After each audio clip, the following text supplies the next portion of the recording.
Welcome guys, जिसके आप लोग मुझे जानते हैं, मैं हूँ फिजा और आज मैं बहुत खुश हूँ और बहुत उदास भी हूँ। खुश मैं इसलिए हूँ क्योंकि आज मैं अपने रूम का टूर दूँगी आप सबको। मैं इतने दिनों से वेट कर रही थी कि मैं आपको कब टूर दूँ रूम का। और मेरी स्कूल फ्रेंड्स, मेरी कज़न्स, मेरी क्लास फेलोज सब कह रहे थे रूम टूर करो, room tour, room tour, room tour. मैं बस इतनी परेशान हो गई थी कि आज फाइनली हम लोग कर रहे हैं अपना रूम टूर। मेरा, फातिमा भी नहीं, सिर्फ मेरा, मतलब उसका भी थोड़ा सा, उसका इतना, मेरा इतना। अच्छा, तो अब मैं अपना रूम टूर कर रही हूँ। मैं उदास इसलिए हूँ, रूम सारा मैसी पड़ा हुआ है। मैं स्टार्ट कहाँ से करूँ? पहले तो आप मेरी ड्रेसिंग ही देख लें, सारा गंद मचा हुआ है क्योंकि मैंने वीडियोस बनाई थी रात को।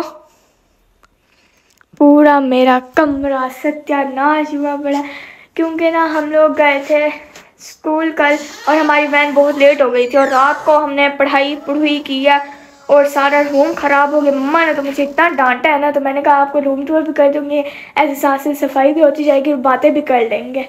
अभी मैं मोबाइल को इसके ऊपर लगाऊंगी क्योंकि यहाँ से ना मेरे रूम का पूरा व्यू आता है। मैं ना आपको अपने बेड्स दिखाती हूँ। ये मेरी मम्मा ने गंद कर रखा क्योंकि ये हमने ऊपर लगाया था। ये ड्राइंग्स बनाई थी मम्मा और मैंने, ये मम्मा ने अभी लगाया, मैं अभी ही लगाया और ये तो गंद मचा दिया। अब मम्मा कह रही है इस पूरे कमरे को साफ़ तुम करोगी। नहीं, मैंने ठेका लिया अभी रूम को साफ़ करने का। एक बार मैंने किया था बहुत अच्छे से, मम्मा कहते तुम ही करोगी। और ये यहाँ पे मैं अभी ऐसे लगाऊंगी ना फ़ोन को, सारा कुछ नज़र आएगा। और हमारे बेड इतने अच्छे लग रहे हैं ना। मैंने कैमरे को सेट कर दिया और यहाँ से मेरे पूरे रूम का व्यू आता है। ये जो पीछे है यहाँ पे, ये एंट्रेंस का दरवाज़ा है और ये यहाँ पे एक और रूम है और फिर उसके बाद ये हमारा पूरा रूम आता है।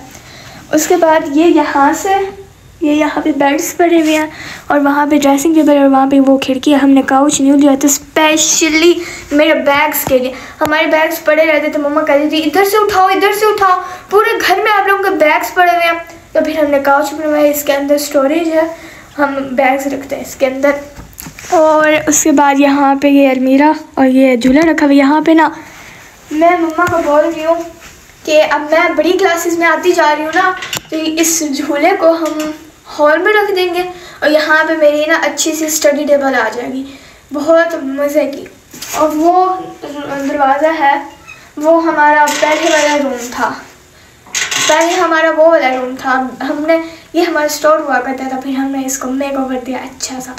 अब हम, वो वाला हमारा रूम है, उसके अंदर हम सोते हैं क्योंकि हम इधर नहीं सोते क्योंकि डर लगता है हम दोनों को। अगर मैं अकेले तो नहीं सोती, अगर फातिमा को सुलाऊं तो उससे भी डर लगता है। अगर हमारे साथ मम्मा सोए तो फिर हम सो जाते हैं, वरना हम उस रूम में सोते हैं मम्मा पापा के साथ। हर बच्चे मम्मा पापा के साथ सोते हैं। अच्छा, अब मैं रूम को साफ़ करती हूँ। सबसे पहले मैं क्या करूँ, ड्रेसिंग टेबल का हाल बेहाल हुआ पड़ा है। ये मैंने मंगवाया था दराज से और इसकी क्वालिटी बिल्कुल अच्छी है। मैं ना बस चुप कर रही हूँ क्योंकि मैं बाद में वॉइस ओवर करूँगी, ऐसे व्लॉग बहुत लंबा हो जाएगा। एक एक करके मैं आपको चीज़ें दिखाती जाऊंगी और उनकी प्राइस भी बताती जाऊंगी और कहाँ से लिए ये भी बताती जाऊंगी। सबसे पहले है ये ऑर्गेनाइज़र। ये मैंने खुद कस्टमाइज़ करवाया था, मुझे याद नहीं अब कहाँ से करवाया था, मतलब एक शॉप थी ऑनलाइन और इसकी प्राइस है 3700।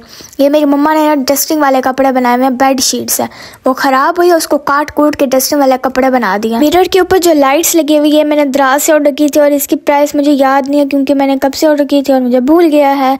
आजकल मैं चीज़ें जल्दी भूलने लग गई हूँ। पीछे ऑर्गेनाइज़र रखा जिसके ऊपर पिंक कलर का मिरर रखा हुआ, वो मुझे मेरी खाला ने गिफ्ट किया था। और हाँ, मैंने आपको अपने ड्रॉज नहीं दिखाई थी क्योंकि अगर मैं दिखाती तो व्लॉग बहुत लंबा हो जाता। मैं ना आपको, जो मैं ट्यूसडे वाले दिन व्लॉग लगाऊंगी ना, वो सारा कुछ मैं आपको अपनी ज्वेलरी वगैरह हर चीज़, मतलब मेरी अलमीरा में क्या क्या है और ये मेकअप का सामान वगैरह, ये सब कुछ ना मैं आपको ट्यूसडे वाले व्लॉग में दिखा दूँगी। किसी तरह ड्रेसिंग टेबल साफ़ हो गई है बस। अब इसके बाद मैं एक्टिंग कर रही थी थोड़ा पर्दे सेट करने की। ये मुझे शूज़ का पेयर आया था, इसकी मैंने टिकटॉक पे वीडियो बनानी थी, मैंने कहा आप लोगों को दिखा देती हूँ, लेकिन फिर मैंने नहीं दिखाया आप लोगों को। आप लोग टिकटॉक पर जाके मेरी वीडियो देख लेना। ये जो काउच है ना, ये हमारे फर्नीचर के बाद आया था, मतलब जो चीज़ें बनती जाती थी फिर वो भेजते जाते थे, ये बाद में आया था। और इसकी प्राइस मैं आपको बता देती हूँ, इसकी प्राइस थी 18,000 और इसके डिलीवरी चार्जेस भी थे 3,000, मतलब ये हो गया था 21,000 का। मैं फातिमा को बोल रही थी कि इसको पकड़ लो ना, मैंने इसके अंदर चीज़ें रखनी है। कहती है मैं क्यों आऊँ, मुझे इतना गुस्सा आ रहा था इसके ऊपर, लेकिन मम्मा खड़ी हुई थी, कुछ कह भी नहीं सकती थी। फिर मैंने सारी चीज़ें अंदर रख दी। ये हमारे रूम में जो फजूल चीज़ें होती है ना, उसके अंदर मैं रख देती हूँ, और बैग्स भी हमारे ना इसके अंदर ही पड़े रहते हैं। और हाँ, ये जो पर्दे पीछे आप लोग देख रहे हैं गोल्डन और वाइट वाले, ये मैंने फर्नीचर शॉप से ही लिए थे, मतलब उधर से बनवाए थे खुद। और ये गोल्डन वाले पर्दे थे, ये 13,000 के थे। और जो पीछे वाइट वाला है इसका मुझे याद नहीं है। ये स्टूल मम्मा और मैंने खुद घर पे ही बनाया था। ये पहले बहुत गंदा सा होता था, फिर मम्मा और मैंने इसको बहुत ही अच्छा सा बना दी। ये बचपन का मेरा पुराना कप है। मैंने कहा मेरा नया रूम बन गया, इसके ऊपर रख देते हैं एज अ डेकोरेशन। ये लैंप्स जो है ना, ये भी मैंने दराज से ऑर्डर किया था। आधा घर तो हमारा दराज से भरा हुआ है। और ये लैंप्स थे 2 6,000 के, मतलब एक 3,000 का था, और इसके साथ बल्ब नहीं थे। तो फिर बाबा बल्ब अलग से लेके आए हैं। वो बल्ब पता नहीं कितने के थे, मैंने बाबा से पूछा नहीं। ये बेडशीट, मेरा रूम ना कुछ पिंक लगता है, कभी वाइट और पिंक लगता है, और कभी गोल्डन और पिंक लगता है। मेरे पास कुछ चीज़ें पिंक है, जब मैंने अपने रूम पिंक करना हो तो मैं पिंक कर देती हूँ, जब गोल्डन करना हो तो गोल्डन कर देती हूँ। उसके बाद ये मम्मा ने जो कचरा मचाया हुआ था, इसको मैंने वैक्यूम क्लीनर से साफ़ किया, क्योंकि हमारे रूम में कारपेट है, और जिस कमरे में कारपेट होना उसमें वैक्यूम क्लीनर होना बहुत ज़रूरी है। हमारे रूम में जो भी चीज़ गिरती है, पानी भी गिर जाए, मैं वैक्यूम क्लीनर लेके आ जाती हूँ, उससे साफ़ हो जाता है, इतनी जल्दी हो जाता है। जो पीछे आप लोग देख रहे हैं गुलदस्ता, अब इसको पता नहीं क्या मैं बोलूँ, गमला बोलूँ, पिंक कलर का, ये मैंने आपको बता दिया था। मैंने अपनी खाला का देखा था, उन्हीं की चीटिंग करके मैंने बनवा लिया था खुद। बेड का मैं आपको बता देती हूँ। जो ड्रेसिंग टेबल थी ना, वो 17,000 की थी। ड्रेसिंग टेबल का मिरर अलग से था, वो अब मुझे याद नहीं है वो कितने का था। नीचे जो कंसोल है वो 17,000 का था। अब 2 बेड और 2 हाई टेबल, ये थे 1,20,000 के। मैट्रिस अलग से हमने लिया था, वो मैट्रिस 2 थे 40,000 के, मतलब 20,000 का एक मैट्रिस। मम्मा वो पतला वाला ले रही थी, मैंने कहा मम्मा मोटा वाला लो, बेड पे वही अच्छे लगते हैं मोटे वाले। मम्मा ने कहा मेरा इतना खर्चा करवा रही हो तुम। पीछे कैनवस जो लगे हुए हैं ना, वो मैंने आपको पहले व्लॉग में बता दिया था, कुछ मैंने बनाई है, कुछ मम्मा ने, कुछ मेरे अडॉप्टर बहन ने बनाई है। मेरी मम्मा घर का सारा काम मुझसे करवाती है, बेड शीट पे मुझसे डलवा रही है। सारा दिन बेड शीट मैं ही चेंज करती रहती हूँ, कुछ हो जाए, कुछ गिर जाए, कुछ हो जाए, मुझे ही डांट पड़ती है, और फिर मैं अपना सारा गुस्सा ना फातिमा पे निकालती हूँ। बड़ा मज़ा आता है। आप लोगों को एक और बात बताइए, ये पूरा कमरा ना मेरा है, फातिमा का कुछ भी नहीं है इस कमरे में। ये जो साथ वाला कमरा मैंने आपको दिखाया था ना, छोटा कमरा, वो है फातिमा का। मम्मा कहती है थोड़ी बड़ी हो जाए, मैं इसका कमरा वो वाला सेट करवाऊंगी। अब इस कमरे में पूरा मेरा राज चलता है, मैं इसको कुछ भी नहीं करने देती हूँ। वैसे भी वो छोटी है, इसलिए उसको छोटा कमरा मिला। मैं मम्मा पापा की अपनी बेटी से मुझे बड़ा कमरा मिला है। छोटी बहनों के साथ लड़ाई करने में बड़ा मज़ा आता है। आप लोग भी बताएं, आपकी छोटी बहनें हैं? मेरी तो एक है चुड़ैल सी। ये कुशन जो है ना, ये मैंने टीमू से ऑर्डर किए थे, मैंने आपको बता दिया था वीडियो पे। इसके कवर्स ना मैंने अलग से बनवाए थे, और पर्दों जैसे, मतलब मैंने आपको बताया कभी गोल्डन कभी पिंक कलर तो लड़कियों का होता है, इसलिए मैंने थोड़ा सा पिंक भी ऐड कर दिया है, और ब्लू तो लड़कों का होता है। अगर मेरा कोई भाई होता ना तो उसके साथ मेरी बहुत बनती, और मेरी बहन के साथ बिल्कुल भी मेरी नहीं बनती। वैसे भाई का मेरा दिल भी नहीं करता, क्योंकि भाई बहुत लड़ते हैं। मैं इसको मार तो लेती हूँ, लेकिन वो तो मुझे मारता है उल्टा। शुक्र मेरा भाई नहीं है। और ये जो नीचे कारपेट है, ये भी हमने ली थी, ये मेरे ख्याल में थी 4,000 5,000 ऐसे ही थी पूरे रूम की। ये जो झूला गया आपको मैंने बताया था, ये मेरी अडॉप्टर बहन का था, मेरे बाबा ने उसको बर्थडे पे गिफ्ट किया था। मैं बाबा से कहूँगी कि मुझे ना इस पर आईफोन गिफ्ट करेंगे, और फिर वो देखती ही रह जाएगी मेरा आईफोन। और ये जो मेरा पुराना वाला है ना, मैं उसको दे दूंगी। और ये जो पीछे आप मेरी अलमीरा देख रहे हैं, 35,000 की थी ये इसकी प्राइस। और इसके जो नीचे व्हील्स लगे हुए हैं मेरी मम्मा ने लगवाया ताकि इसको हम घील घूल सके।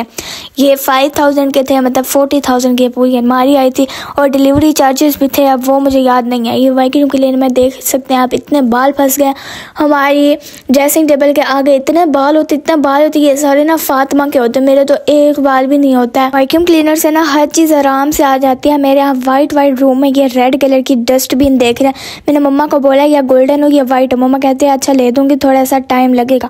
टाइम के साथ साथ जो चेंजेस मैं करूँगी रूम में, वो सारा कुछ आपको दिखाती जाऊँगी। सेकेंड लास्ट काम है अब ये मैट डालना, उसके बाद बस मैं बिल्कुल फ्री हो जाऊँगी। पूरे कमरे की आज मैंने अकेले में सेटिंग की, और मैं बहुत थक गई हूँ। बेड के आगे मैंने मैट लेना है तुर्की स्टाइल में, जो आजकल आए हुए। मैं इस्लामाबाद जाऊँगी ना तब लूँगी। और हाँ, इस्लामाबाद से याद आया, मैं दिसंबर में जाऊँगी इस्लामाबाद, और वहाँ पे होंगे रायना, आयजा और शहबाज मामू। इधर से मेरी एक बहन फातिमा भी हो जाएगी। फिर उनके साथ मिल के ना मैं एक व्लॉग बनाऊँगी मज़े के। आप लोग कमेंट्स में बताएं कि मैं वहाँ जाके कौन सा व्लॉग बनाऊँ, क्योंकि वहाँ पे तो ज़्यादा बंदे हो जाएंगे ना और व्लॉग बनाने में मज़ा भी आएगा। थक हार के बेड पे लेट गई थी और मम्मा मुझे दिखाने आ रही थी। मैंने कहा मम्मा मुँह के अंदर घुसा दो फ़ोन। इतनी करीब मम्मा लेके आ गई थी फ़ोन को। लास्ट काम बचा ये झूला सेट करना। वैसे ये सेट था, मैंने थोड़े से शौकिया मारने के लिए इसको और सेट करने लगी। ये भालू पता नहीं मेरे बचपन के किसने दिए थे मुझे गिफ्ट, और ये जो डॉग है ना इसके साथ मेरी बड़ी यादें गुजरी हुई हैं, जुड़ी हुई हैं। अगर मैं आपको कोई चीज़ बताना भूल गई तो आप लोग कमेंट्स में पूछ सकते हैं किसी चीज़ की प्राइस या कुछ भी, मैं आपको बता दूंगी कमेंट्स में। ये है अब मेरा फाइनल रूम। कैमरा थोड़ा पीछे किया गया, थोड़ा आपको ब्लर नज़र आएगा, लेकिन पूरा रूम दिखाने के लिए करी की है। कैसे लगा मेरा रूम आप सबको? अभी मैं आपको नाइट वाला भी दिखाती हूँ, मतलब जब रात को हम लोग बंद कर देते हैं सारी लाइट्स तो कैसा लगता है। मैं हूँ यहाँ की राजकुमारी। अगर मेरा रूम आपको अच्छा लगा तो लाइक शेयर कमेंट्स कर मुझे ऐसे सपोर्ट करते हैं। अगर मेरी इस वीडियो पे 100K व्यूज़ आ गए तो मैं अपना पूरा हाउस टूर करवाऊँगी आप लोगों को, अगर आ गए तो, वरना नहीं। अल्लाह हाफिज़।